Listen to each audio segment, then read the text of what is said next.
It's time for another episode of Addicted to English. Follow along to learn how to speak English and subscribe to keep up your learning. Be sure to turn on closed captioning to follow along with the English conversation. Today's topic is... Let's get started. I'm a firefighter. Hi there, folks. I'm Elizabeth, but you can call me Liz. And I'm a firefighter. When I was little, I always liked helping people in any way I could.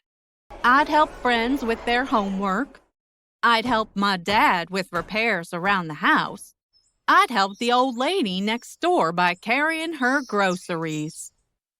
Well, one day, there was a fire at the house across the street. It was scary. The flames started small and then grew so big, I did not think they would ever stop.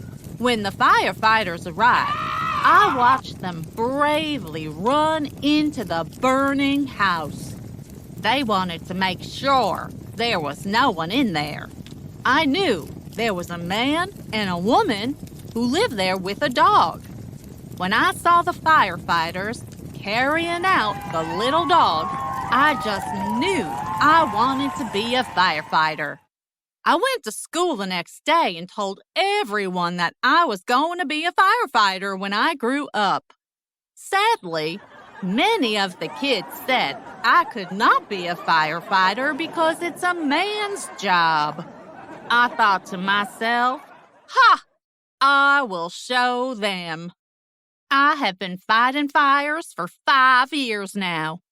I've been able to save many animals, people, and homes.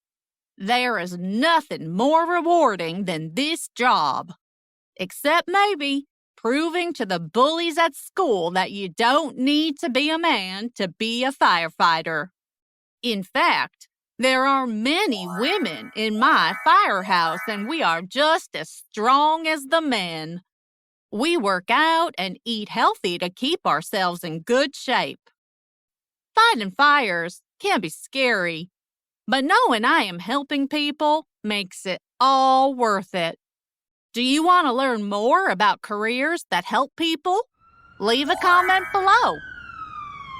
Bye. I'm an influencer.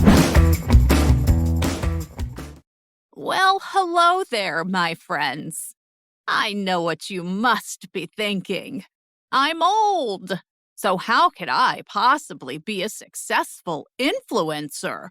Well, girls and boys, I'll tell you something.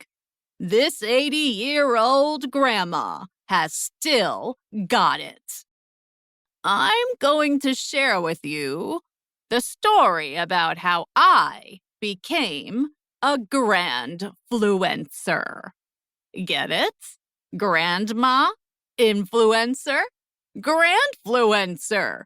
It's a real thing. Look it up. It all began when I was on vacation in the tropics. I was lying on the beach in my bikini. Yes, I said bikini. No reason to stop showing off the girls, if you know what I mean. So I am sitting on the beach, sipping a cocktail in my bikini, and some young boy asked to take my photo.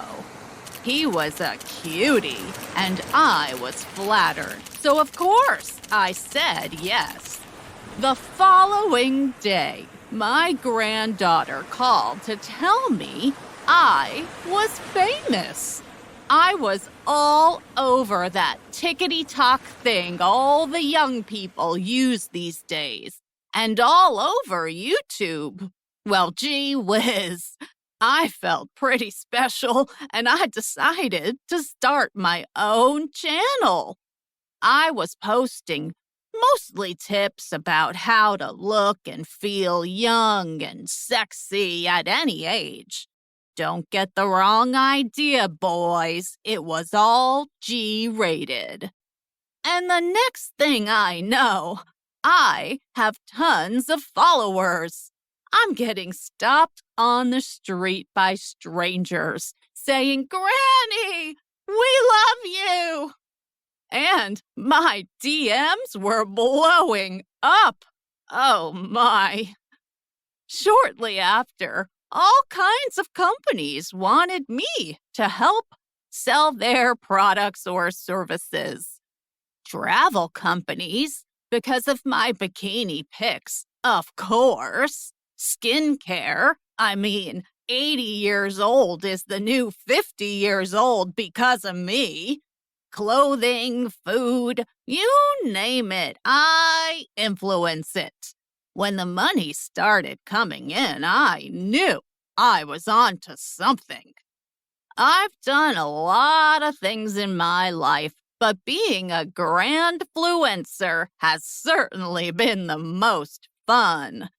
Age is just a number, boys and girls, and don't let anyone tell you different. If you're a grandfluencer, send me a DM. I'm an odor judge. Hi, I'm Pat, and I am an odor judge. Yep, I get paid to smell things. It's a real thing, folks. Let me tell you how I became an odor judge and the kinds of things I smell. You see, I have a super sniffer. It's my superpower.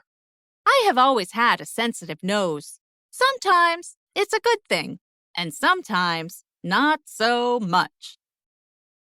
I could smell dog poo from a mile away and a gas leak from the lady's house down the block.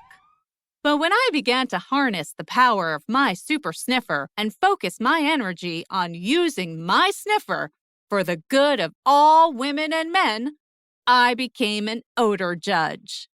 Sure, sometimes I have to smell bad things. For example, I get hired to smell people's armpits. Sounds gross, right? Well, the truth is, sometimes it is gross. A new product is created, like a deodorant or foot spray, and the company wants to make sure it does what it says on the package. Stop odor. So I sniff and sniff hundreds of people to be sure the product works. More often than not, the product sucks, and the people's pits and toes smell, well, quite bad. But when the product works, I am in smell heaven. I could smell when my friends have eaten garlic, even if it was 3 days ago. I could smell when someone has a cavity or a sore throat. I can help create perfume and air fresheners. I can even smell a lie. Okay, not really. That was a lie. But that would be cool, right? But this is my favorite. You know how in police departments they use dogs to sniff out criminals or bombs? I am also a certified police super sniffer. I've found missing people, missing pets, even missing keys. It is so rewarding to help solve crimes with my sniffing powers. I'll be starring in an episode of Dateline in a few months. Keep an eye out. So, my friends, having this superpower has been a blessing and a curse, but I love it and was able to use it to build myself a career in sniffing. Do you have a superpower? Thank you so much for watching this episode of Addicted to English. There's lots to learn from this channel and little secrets buried within. If you see something, share what you see in the comments. We love likes and we love subscribers. We hope to see you on the next episode. I wonder what it'll be.